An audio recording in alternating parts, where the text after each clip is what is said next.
नमस्कार सांग माने आज आमर है गरम भात आ कोलथ डाली सुजना शाग आ अल्प मिक्सचर आ कुंदरी भजा।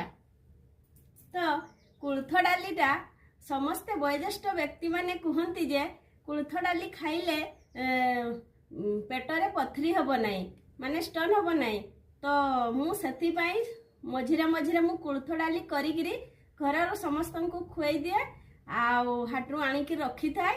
आउ कोलथ डालीटा जदि हाटरे सेटा भांगिकी बिक्री होउथबो भाजबा पाई पड़े नाई। आउ जदि कंचा आनबो सेटा टिके भाजिकिरी तार चपाटा को छड़े दिया जाए।